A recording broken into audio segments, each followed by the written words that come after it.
foremost, I'm from the Republic of Guinea. Guinea is a country in the west part of Africa. So it's not Guinea, it's a Guinea.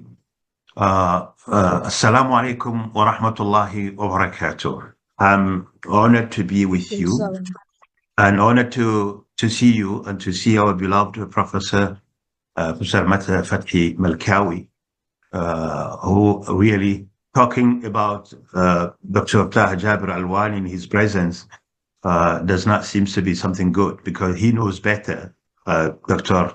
Alwani than anybody I have seen in this session. Nevertheless, I was invited to talk about our professor. I have written an article that I will be sending that one to our beloved Professor Dr. Hamid Alam. May Allah subhanahu wa ta'ala strengthen him and give him good health. We really owe you, Dr. Manzoor, for all of these wonderful activities that you've been conducting and recognizing our scholars. I do remember you had a seminar about our late Professor Dr. AbdulHamid, AbuSulayman, about Hamidullah, about many distinguished guests that today that you decided to talk about our beloved Professor Dr. Taha Jabir al-Alwani. Professor Taha Jabir al-Alwani, for many of you, maybe lately he was known to be somebody who was involved, and he was one of the pioneers of the Islamization of knowledge and the contribution that he made to International Islamic Thought, IIIT Institute, International Institute of Islamic Thought. That contributions made him known to be many of you. But for people who are known to be the student of Islamic jurisprudence, Professor Taha Jabir was known to be one of the best writers, and who has left behind him today some of those remarkable and authentic works. When he came to Kitab al-Mahsul li-Razi, when he came to Kitab Adab al-Ikhtilaf al-Islam, when he came to Usul al-Fiqh, he has written so many of those wonderful books.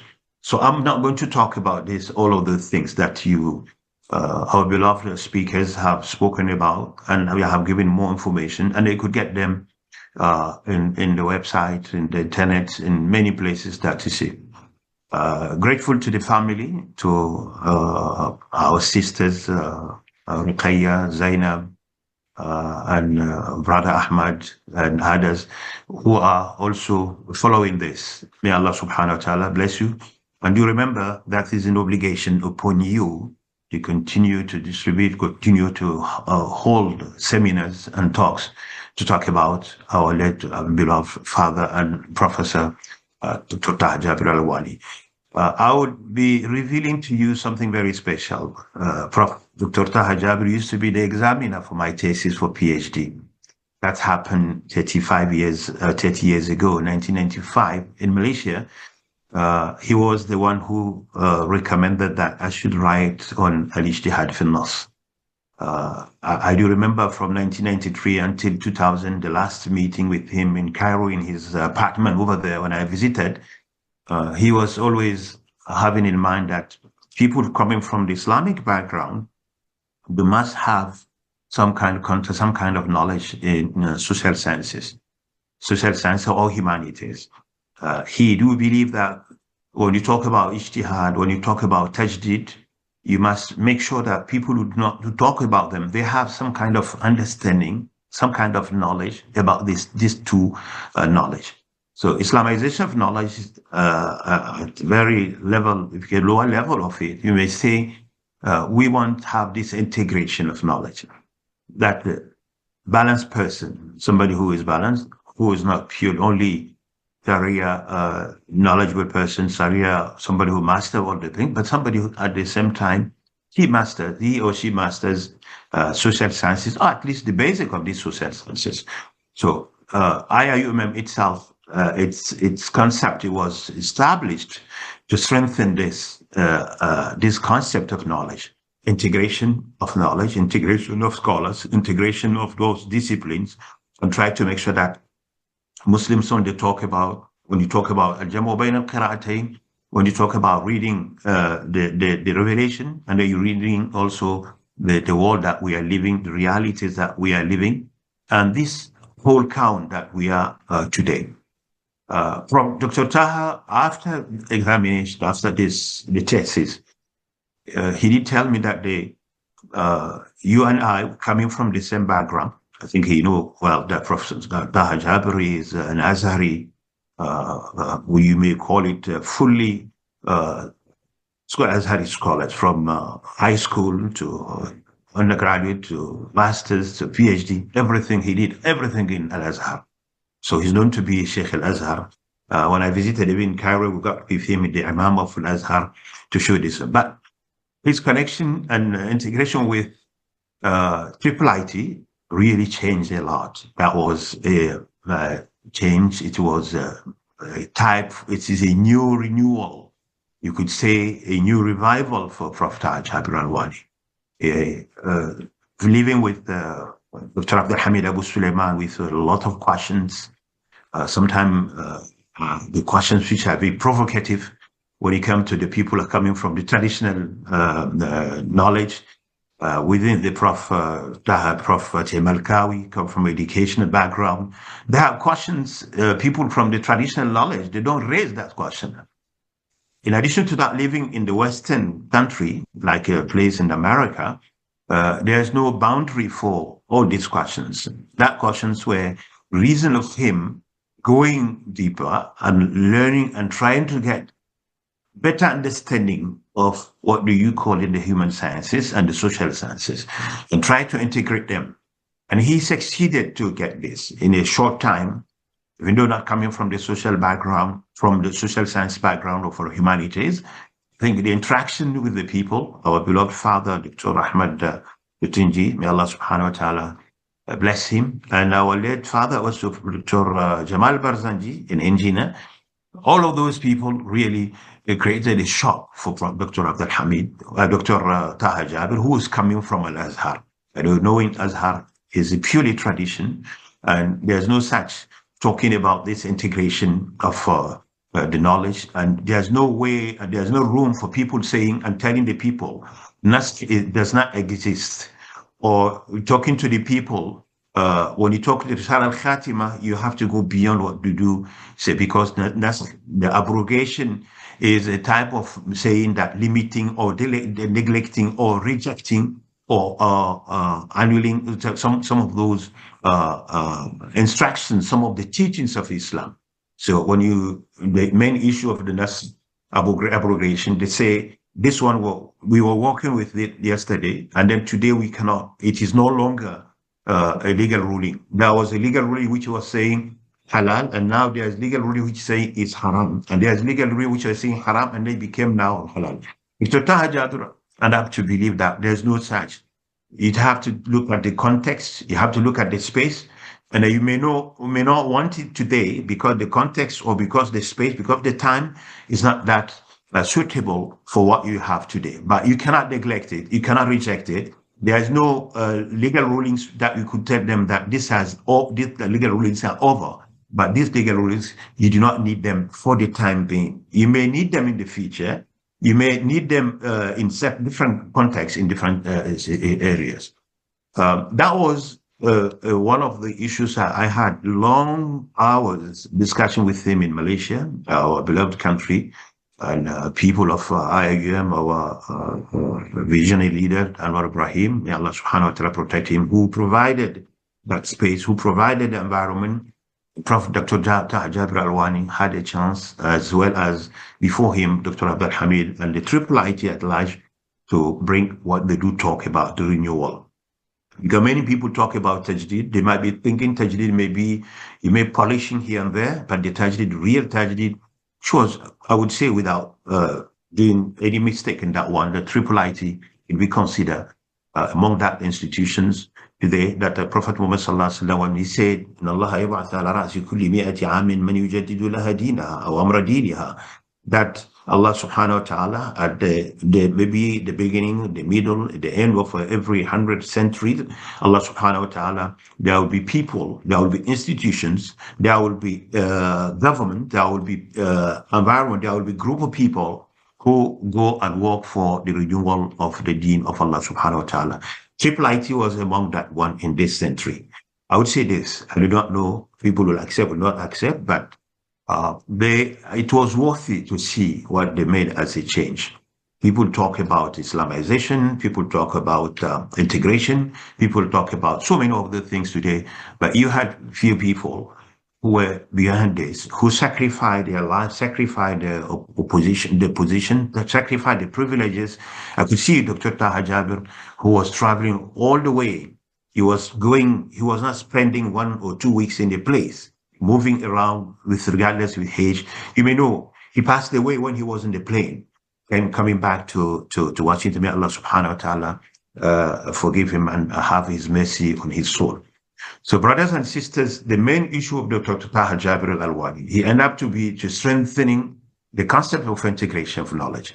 And today it seems to be clearer than ever to go for, to embark for this integration of knowledge.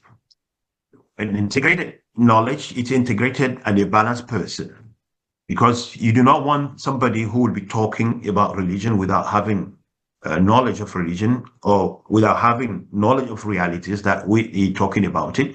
But we do not want the people to have such a separation between these sciences, and the unity of the knowledge will come in when they are integrated. So we want that human being. As Allah subhanahu wa ta'ala created, human being is the one, but he has his soul and then he has the needs. Like they have the spirit and they have the material side of him. So you cannot just focus on his spiritual aspect and forget his material needs and all these things there. So when integrated, this knowledge is integrated, we do expect that will be a balanced human being. A balanced human being who will be seeing and that the knowledge are not there. The reason and revelation, they do not contradict each other. When there is a contradiction, one must be wrong. It's not that revelation is wrong, or it's not that reason is wrong, but your interpretation of the revelation must be wrong. And your interpretation, maybe for the reason, also must be wrong. So the two wrong, they may have contradiction, but the two right will never contradict, but they complement each other. So that's why when Prophet Dr. Taha Jabir al-Alwani was talking about manhajiyat al-Quran, or hakimiyat al-Quran, or haymanat al-Quran, when you're talking about these people, sometimes they misunderstand that as he does not want to see the Sunnah.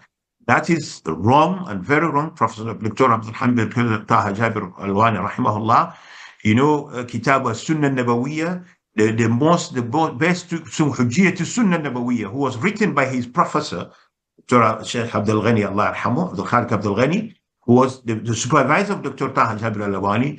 You will know that Professor Dr. Taha Jabir al-Alwani cannot be among those, they call them the Organist movement. The Prophet Dr. Jabir was saying Quran is Sunnah Rasul Sallallahu Alaihi Wasallam mufassiratun lil-Quran al-Karim. Hakimiyat al-Quran, that the Quran has the full authority, but that authority needs to get which source to interpret it. The Sunnah will come as interpreting source, interpreting a knowledge that we need to get together. But you do not put them at the same level, because Allah Subhanahu wa Taala He revealed that the revelation should be understood. That this revelation is absolute. This revelation was not meant for a group of people, was not meant for a specific time, was not meant for a specific place, but this revelation is alamiyah, it's for the whole world. Those all who were there when the revelation was revealed to Prophet Muhammad Sallallahu Alaihi Wasallam, those people who came after, where it was in Mecca and other places, are all equal in understanding and practicing in applying this revelation of Allah Subhanahu wa Ta'ala. So brothers and sisters, you may get this one, that Alimiyya, Hakimiyatul Quran, in this context, it comes with the Sunnah, because Sunnah comes to interpret. The Tafsir al-Mulzim al-Quran al-Karim, here Sunnatul Nabawiyya. The one which interpretation of the Quran, which will be compulsory upon us, is the only Quran, it's Sunnah Rasul Sallallahu Alaihi Wasallam. But when Allah Subhanahu wa Ta'ala, when Allah Subhanahu wa Ta'ala gave us, was instructed, commanded us to pray, who will tell us how to pray and how many dua, how many rak'ah, and how many things is only the Sunnah who did this. That one, when you get to the Sunnah, you go beyond that. The Sunnah is interpreting, and its interpretation is another obligation upon the scholars, upon the Muslim to follow it. But other interpretation, beside the Sunnah, then you have to have into account, you have to take into account the impact, the time, the impact of the space, the impact of the realities, the environment. Think as today, somebody introduced Koutoub Sano was a politician. I'm no longer a politician. I think the politics have been put it behind us for the time being. But I do, You when made I a very practice. wonderful address, and Yes. you are a wonderful scholar also. We have to give Yeah, that's right. space to other speakers also, and then start Thank you. next session also timely. So I finished 1 minute. Finish with that one. okay.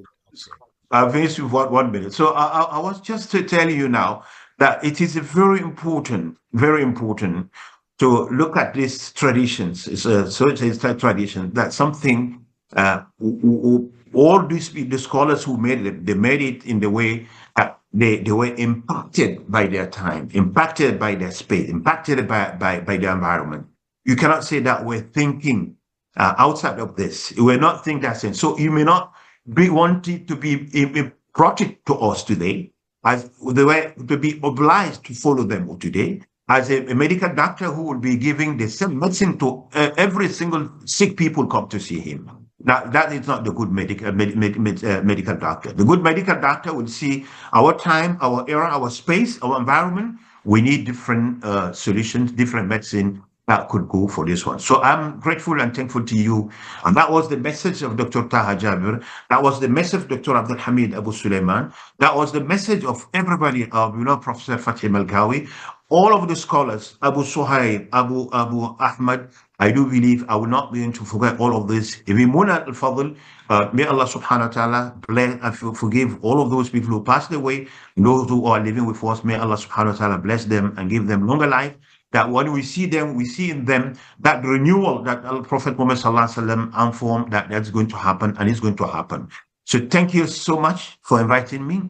Do not hesitate. I will be there for you to assist in any of these good meetings, good seminars. You may want us to talk about our beloved brothers and beloved fathers and beloved teachers and professors who we owe them all our life. We owe them whatever we are and wherever we are today. May Allah subhanahu wa ta'ala accept their soul in the paradise and accept you. Wassalamu alaikum wa rahmatullahi wa barakatuh.